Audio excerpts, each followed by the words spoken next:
Today's workout is a down ladder style workout. It goes 50 double unders, 100 air squats, 50 double unders, 80 kettlebell swings, 50 double unders, 60 push-ups, 50 double unders, 40 pull-ups, 50 double unders, 20 toes to bar. I'm going to start by going over the movements. I'm going to give you some modifications, give you a little bit of strategy, and then we're going to get after it. For our double under, let's make sure that our elbows are by the sides, hands slightly in front of the body. And we're looking for that rope to pass underneath our feet 2 times. For our air squat, remember, hips are going to travel back and down, squatting below parallel, standing all the way up at the top. I'm thinking entire foot in contact with the ground, and chest stays up while I squat.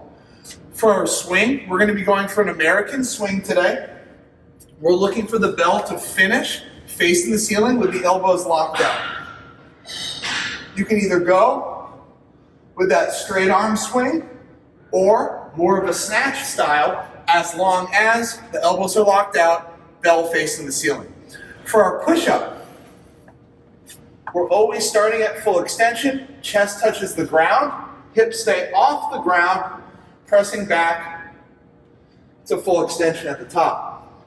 Our last 2 movements, we're going to be using our pull-up bar.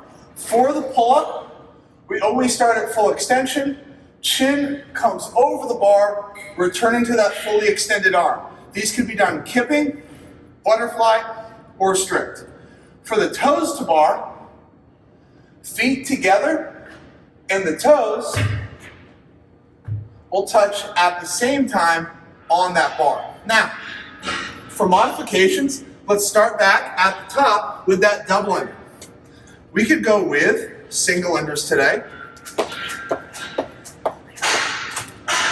If we don't have a rope, we could go with jumping jacks, line hops, or using that kettlebell for a toe tap. For our air squat, if you're not comfortable squatting below parallel, using a target like a bench or a medicine ball is a great option.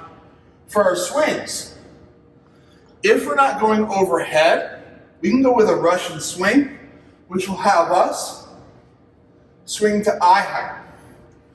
We could also go one step further and go closer to the ground with that kettlebell deadlift. When the bell passes my knees, my hips are going to settle. Let's not leave the high knee high in the air. For a push-up, feel free to use an elevated surface like a box or a bench, or come down to the ground. For a knee push-up, let's still make sure that the elbows are tracking back, chest is in contact with the ground, and hips stay off the ground for the duration of the movement. Now, for our pull-up. If you have a pull-up bar, but maybe you don't have a pull-up, using a band is a great option, or using a pair of rings for a ring row will work really well. Remember, you can bring your feet in to make them harder, or further away to make it slightly easier. If you don't have a pull-up bar or rings, using a dumbbell or a barbell for a bent over row is going to be a really great option. For our toe to bar, if we're not quite there with a toe to bar, we could always go with a kipping knee raise or a kipping straight-legged raise. Additionally, doing these strict will be way harder, and you'll get a better core workout by doing that strict knee raise than adding a kip. If you don't have a pull-up bar, or you're not comfortable heading to a pull-up bar, we're going to go over some options that you can do on the ground. We're going to go from least difficult to most difficult. So you could go with a sit-up, swing your arms, a sit-up with your arms crossed. You go with a tuck crunch, a single leg V-up, or a full V-up. Any of those works really well.